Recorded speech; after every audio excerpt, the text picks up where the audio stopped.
Hello there. Hi. Hi, Jonathan. How are you this evening? I'm good. How about you? I What's up? am good. You can see that I still didn't get a haircut. It's looking particularly ugly today, but Well, hey, ugly is debatable. I like your hair, but I understand.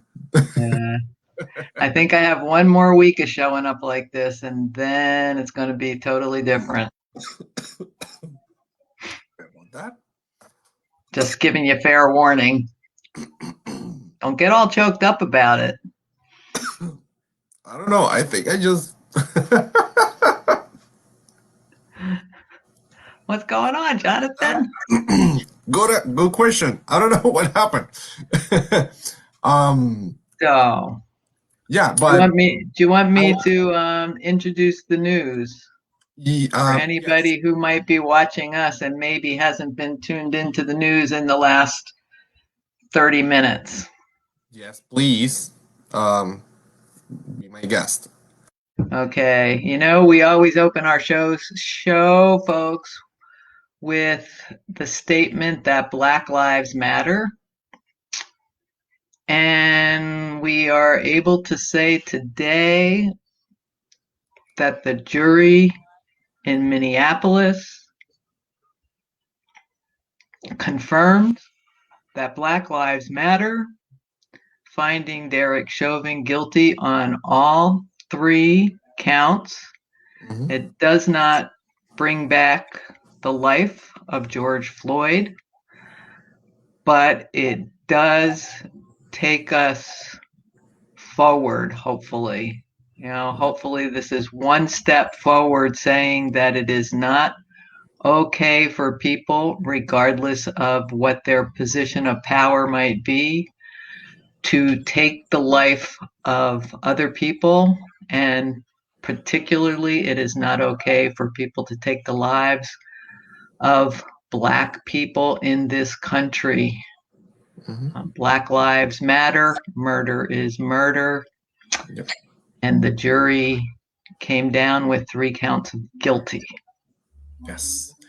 And to make echoes of we were watching on NBC News, and the reporter was interviewing a young woman, and I do want to make echo of something that she said. Um, this was a small taste of justice in a in a larger scale, that with all the work that has to be done. But this is a small taste of justice. But today it was justice for George Floyd. Tomorrow is going to be justice for Dante Wright, and so on and so on and so on. So hopefully we're gonna justice will prevail in all accounts. But hopefully eventually, it won't it, we won't need the courts, because we will live in justice. um And can I echo on that one of the legal commentators, because I like constantly being reminded that there are a lot of things in life that are a daily practice. And one of the legal commentators also mentioned that justice is not an end in and of itself. And so, yes, justice was handed down in this verdict today, but that's not the end of anything. Justice is not an end, but it is a practice. mhm. And we are all responsible for engaging in that practice every day in every way. Just Yes. like I recently learned from someone else, that dignity is a practice, and treating one another with dignity, that is an inherent part of our being as humans. Treating all people with dignity, acknowledging that Black Lives Matter, not just by saying the statement, but by treating people as if Mhm. their lives matter, is a practice that we all need to engage in. We can't just point our fingers at the police. We can't point our fingers at anybody else. It's something that we all need to practice every day in every way. Yes, absolutely. With that being said, Welcome to another Askable Adults show. Please, if all people who are watching need to express themselves in the comments, feel free to do it. Today is gonna be not only we are talking about the justice that was just served a few minutes ago, but today we will be also talking certain topics that might be difficult for certain folks. So please have your self-care tools with you. Have your feel comfortable and free to do as you please. Join us if you want to join us. Take your time if you want to take your time. We know that it could be overwhelming, all things that might be happening.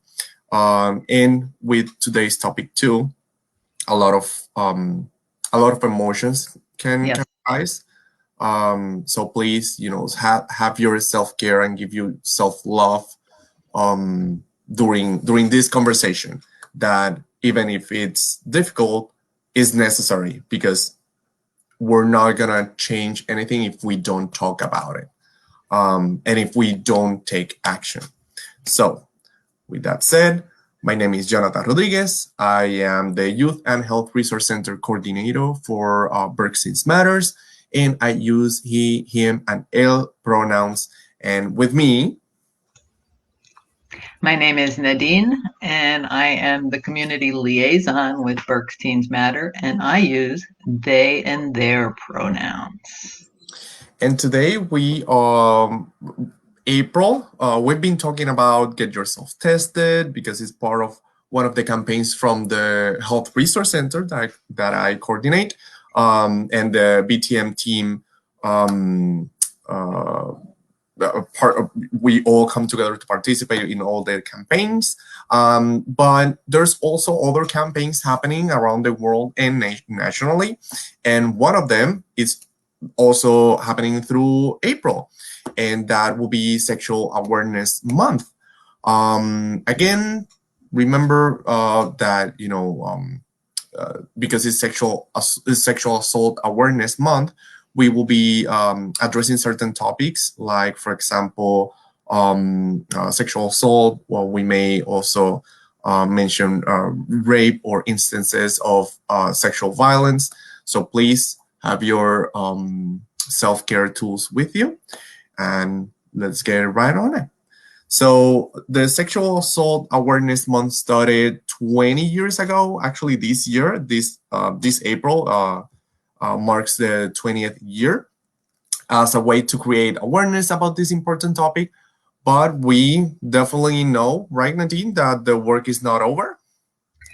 It's not over yet. The first thing that comes to my mind is the Me Too movement that began just a few years ago. And that's an indicator right there that the work is far from over, especially when so many stories that would have come into the light in this last year were left instead, in many cases, in the shadow by the pandemic and the related limited access to resources, also including the so many other topics on the main stage with a microphone.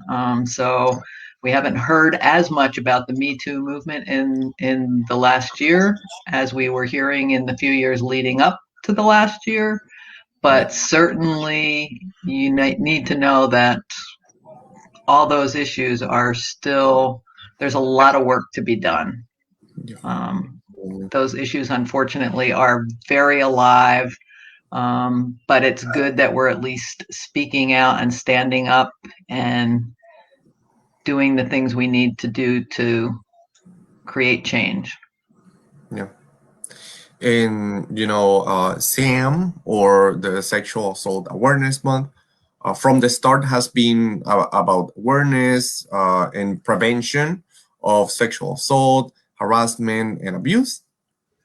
And but why awareness and prevention? Well, it's impossible to prevent an issue that no one knows about, and it's difficult to make people aware of a problem without providing a solution. These two work in tandem, basically, and from a civil rights movement to the founding of the first rape crisis centers to national legislation and beyond. The roots of the Sexual Assault Awareness Month run very deep.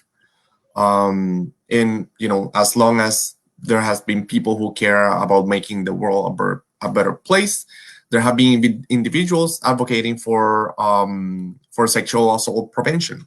And here, for example, in the United States, movements for social change and equality began to gain tractions in the 40s and in the 50s, like or the civil rights era. Although open discussion about sexual assault and domestic violence were very limited back then, equal rights activists began to challenge the status quo, and even as well, as early, not as early, but in 2001 was the first time that a woman spoke about in the media, in the national media, about campus rape or campus assault. So, and that was in 2001. So yes, it's been a challenge, and it's been a struggle to put it out there to say, this is happening, this is a problem that it keeps happening. What exactly are we gonna do? Yeah. And while we're given like a little background about Sexual Assault um, Awareness Month, it's also noteworthy, according to the National Sexual Assault Resource Center, that who knew? Because these things don't show up in the history books so much, but Black women and women of color were championing these issues back around the civil rights era. I'm sorry. Even advocates like Rosa Parks worked at the intersection of race-based and gender-based violence. And when we talk about intersection, just because we came to know and understand that word in recent years, actually, I guess a framework that was first named back in 1989 by a professor, and I don't know if I can say her name properly, but I'm going to say Kimberly Crenshaw, advocate and professor who first came up with that term. But it should be no surprise that even though we didn't have that word back in the civil rights area, it was happening, that people were working at the intersection of these issues because these issues all intersect in our human world, in our current culture. All these issues that have to do with power and control and violence all interconnect in a web, and we can't just deal with one issue or the other. We need to be looking at all of them. Yeah, there's no just one cause for an issue. The roots go deeper, and there's usually not just one single thing. Kind of like in the surface, it goes more than that, and sometimes it's just things that people don't want to address, like white supremacy. So or it's just people don't want to address them. But wide social activism around the issues of sexual assault continuing to the 70s, bringing support to survivors and heightened awareness. The first rape crisis center was founded in San Francisco in 1971, where the first U.S. Take Back the Night event was also held 7 years later. And I don't know how many of you might know about the Take Back the Night, but for those who are not familiar, this is a series of events that happen across the country now, but they have started in other countries too, raising community awareness about the need to end sexual assault, domestic violence, dating violence, sexual abuse, and basically all forms of sexual abuse. Um, but Nadine, we've been talking about the background, the history, and that's highly important. But also knowing how to communicate the message to other people, especially other generations, is what we wanted to focus today, right? Exactly. It's always important and really helpful to put things in a historical context, but then we also need to go on about how does this apply to what we are living today. And just one more time before we go on to that, as we mentioned at the start of this live, we do recognize that this topic can be difficult, especially for anyone who has had their own experience with sexual assault. And that is many, many people. Every 73 seconds, somebody in the United States is assaulted. So remember, as Johnathan said in the beginning, that self-care is top priority. At some point, that self-care takes the form of your own healing when you're ready.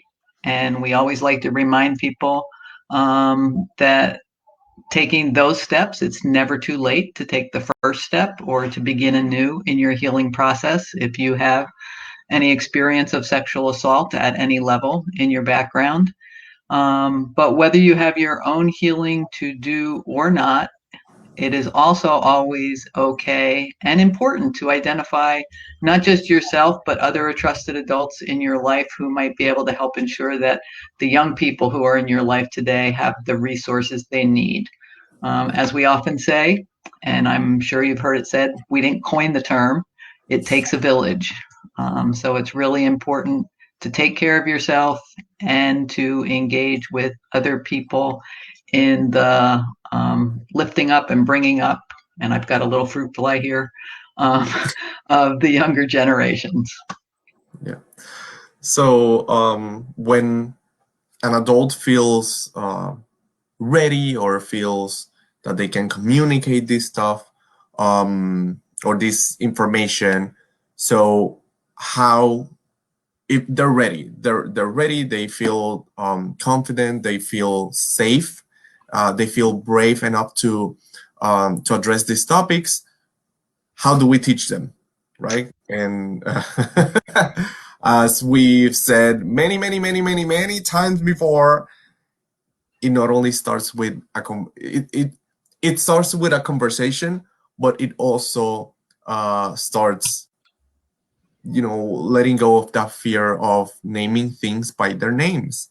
And when do we start naming things? So when a child is born, Exactly.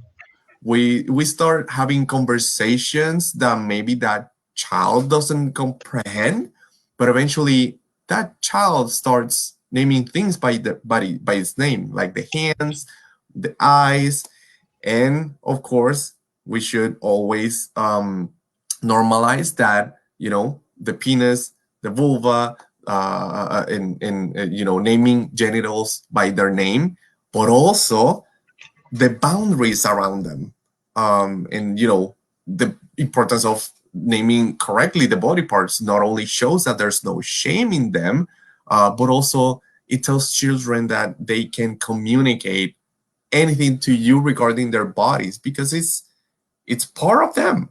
And also they will have different boundaries for different body parts, so if someone crosses that boundary, they will be able to communicate it effectively. Yeah, and the importance of that, I think, Johnathan, can't be overstated.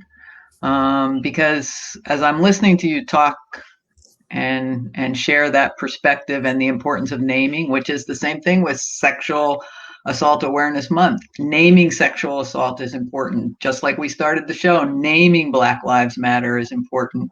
naming, having words to be able to express is really important. And as I was listening to you, it brought to mind as I was prepping for what we're talking about here tonight, Sexual Assault Awareness Month, I came across the 2021 White House proclamation on National Sexual Assault Prevention and Awareness.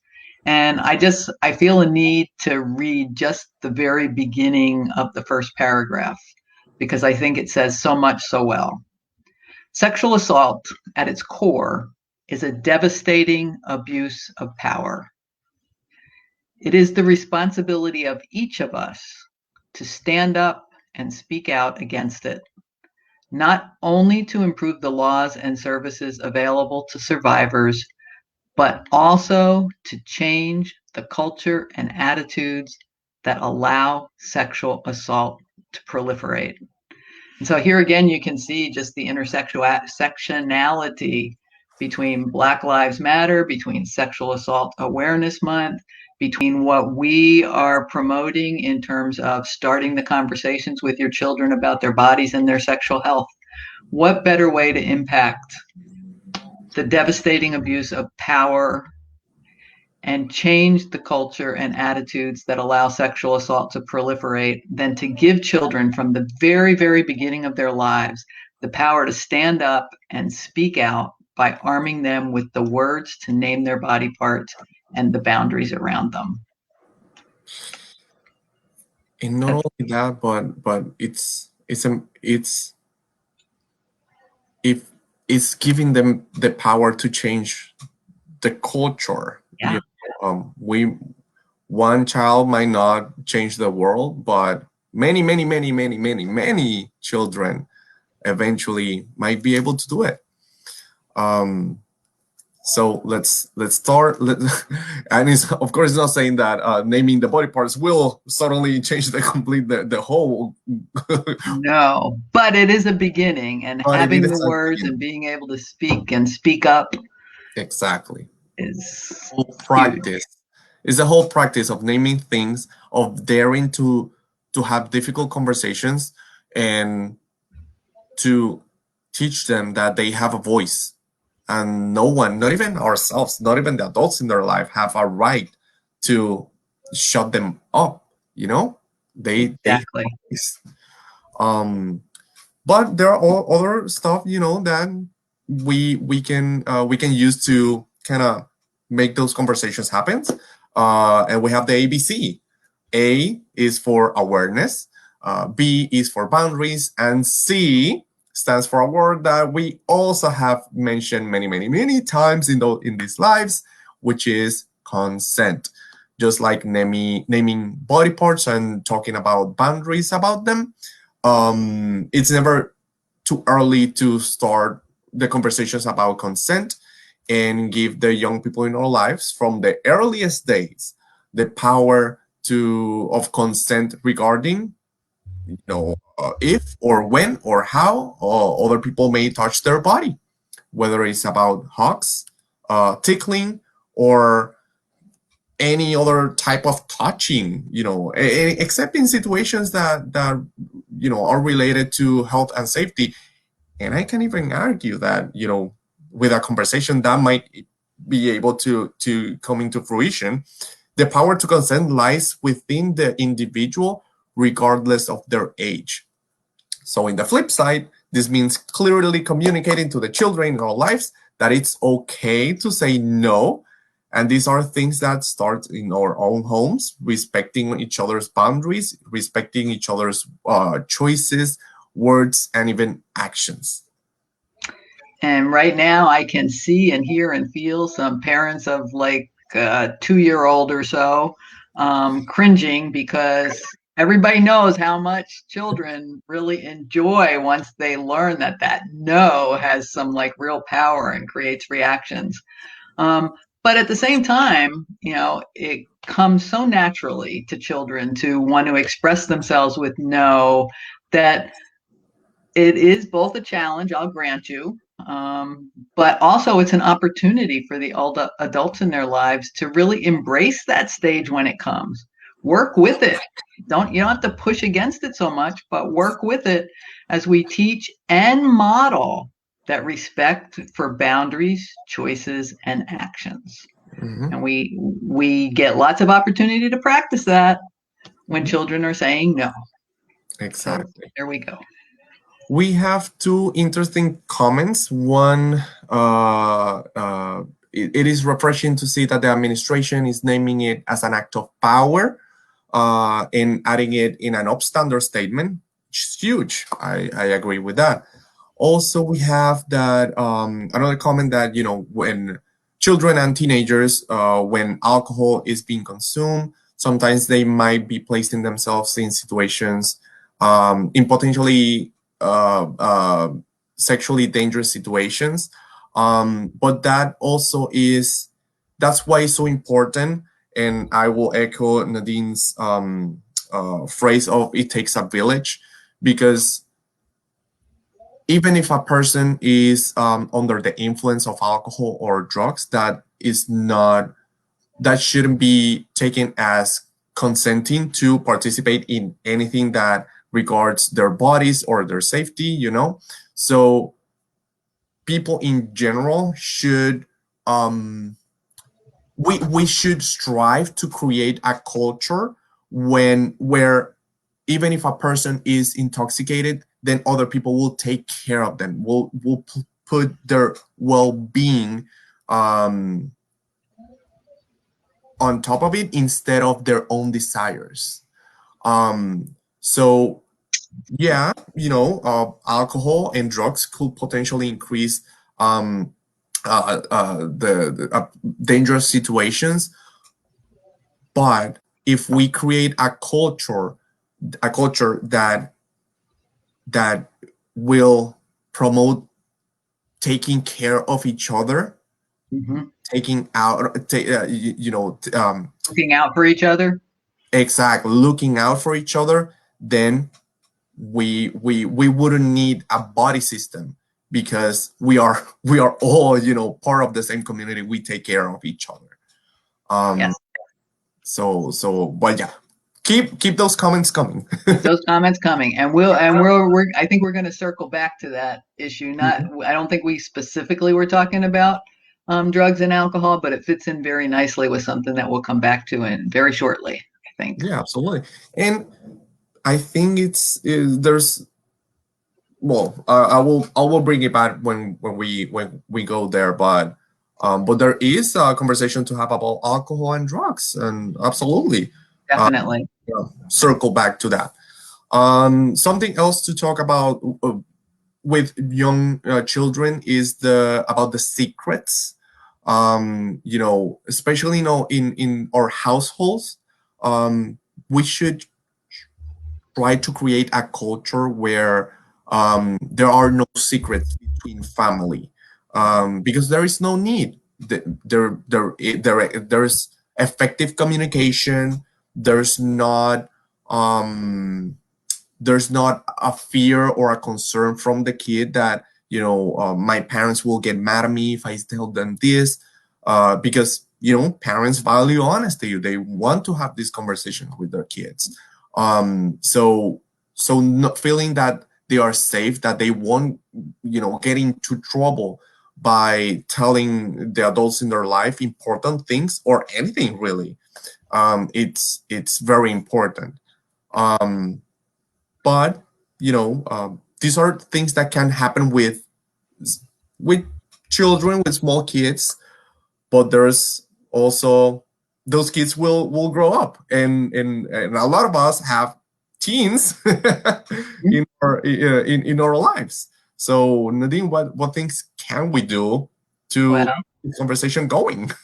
yeah, because that's what you definitely want to do. And I think sometimes that is one of the things that happens is sometimes we start out strong having these conversations when children are younger, but then sometimes that communication breaks down and the conversation doesn't keep going as our children grow into their teens. And that's part of the reason why it's really so important to really do as much as you can to lay that solid foundation in the younger years, because having that solid foundation and that positive relationship, and young people knowing they can come and talk to you about whatever might be bothering them, troubling them, confusing them, concerning them.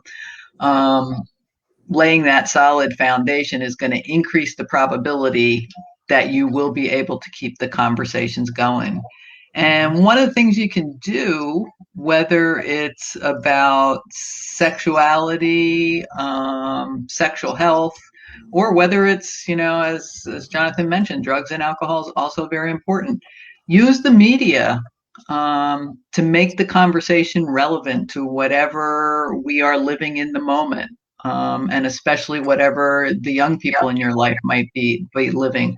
So ask their opinion on something that's happening, whether it's on social media, in the news, something happening in our community, or something that you might see on TV or YouTube or just anywhere.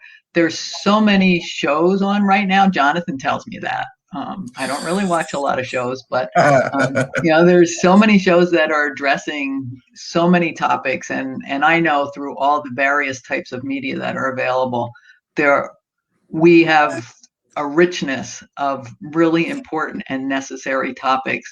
So pick anyone, pick something that's relevant to the young person in your life, pick something that's important to them, and then start a conversation. And you can, even if it's not, whether it's done really well in the way it's portrayed in whatever form of media you're taking it from, or whether it's not done so well, you can use it to start conversation. And the nice thing that you can do with it also is, circling back to the beginning of what I was saying here, is that ask their opinion about whatever it is that you're pointing to and drawing from.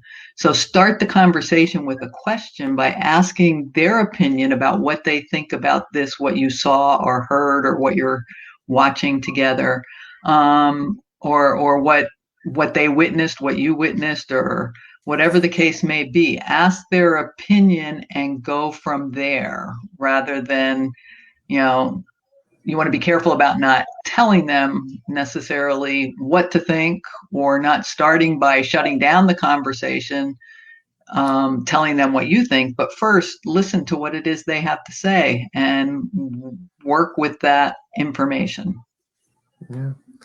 And I think that's very important, especially with the media, because there's so much content, and sometimes it's very difficult to keep up.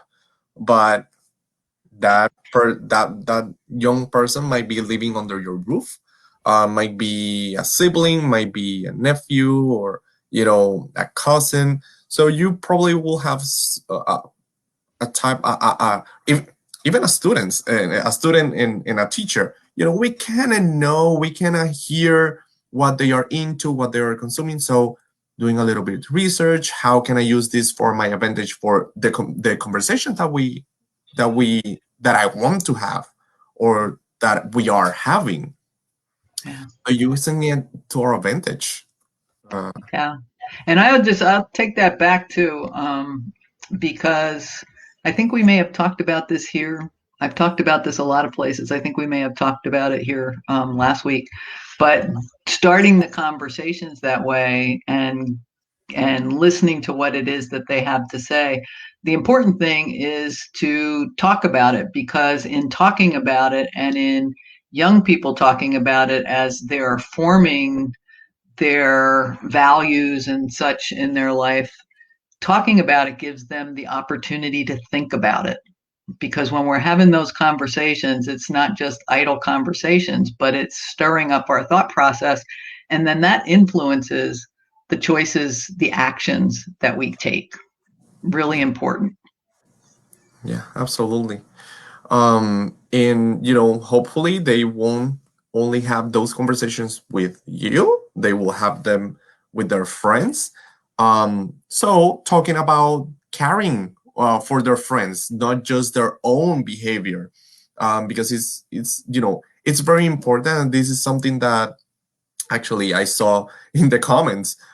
It's very important that to guide the younger generations to not be a bystander, but upstander, to actually take action and not be passive, to act when injustice or abuse is being committed, and how to act. A lot of times people think that the reaction to have is very violent, and not necessarily. It could be telling someone with authority in the place that you are. If it's in a school, maybe tell a teacher, maybe tell a counselor. That could be an action, and you're not. They won't be a bystander. And of course, it's not saying go and save the world. It's basically how to do it safely, how to enlist others, where to go for assistance and support, and how to stand up for themselves as well as for others. Um, some of the best teaching in these regards can be the ways in which you in your life can stand up for justice. And even today, while we were watching the news, there were a lot of people standing for justice outside. They not necessarily were bystanders, but they were claiming for justice, and justice was served. Well said, Jonathan. Yeah.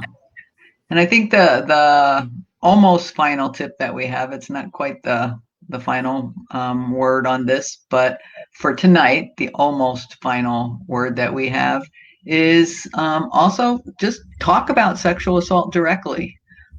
Because for some teens and even for adults, topics like sexual assault might not be on their radar. They could also have some misconceptions about what it looks like, what it is, and what it's not.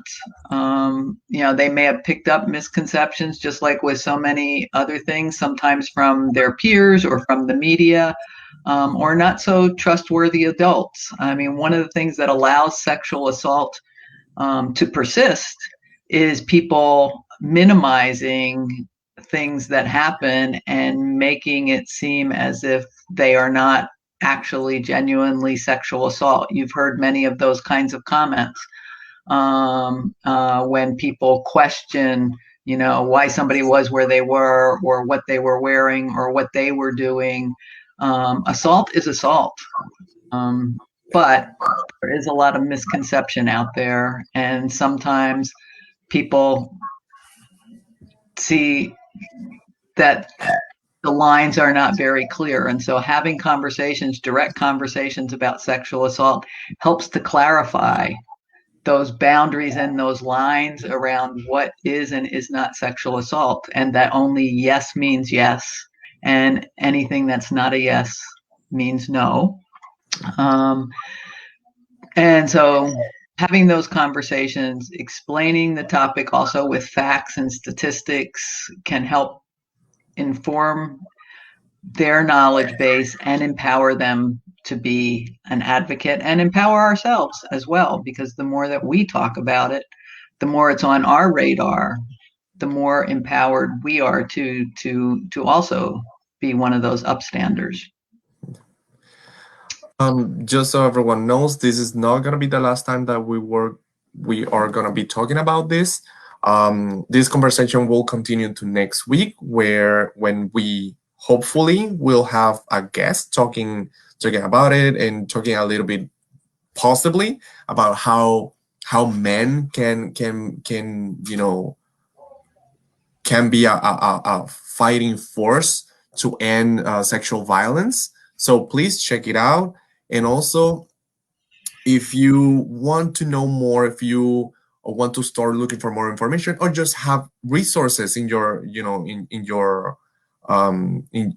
that will empower you to do to promote this, there are a lot of resources available online for parents, for children, for teens, for adults. But today we kind of want to spotlight the 30-day sexual assault awareness month challenge from the National Sexual Violence Resource Center, which has a lot of activities for everyone to do this month. And it's for this month, but there's there's no reason that for people just to live in this month. I'm actually planning on using them for the regular for my daily life. So So you're going to use them for the whole year, aren't you, Jonathan? for the whole year, and while actually not the whole year, just use them from now. Always. Yes, they're there, and why not use it? Why put it on a month?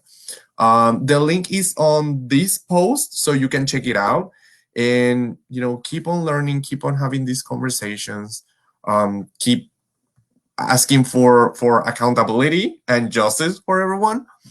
And I don't know, Nadine, do you have anything else that you want to share? I think that's it. I wanted to make sure that those resources and that particularly on those resources, that like 30 days of sexual assault awareness month challenge, because they had some really great ideas there. And I too plan to dip into those ideas throughout the year and the years, because there's good stuff there to practice. Absolutely. And if you are in need of local resources from the Berks County area, check Safe Berks. You can either go to safeberks.org or reach out to them through Safe Berks hotline, or text Safe Berks to 20121. And there will be I think the best bet, while for folks that live in Berks. So hopefully we will see you next week. Take care, and justice was served for George Yes. Floyd. Black Lives Matter. Yes. Let's keep practicing justice.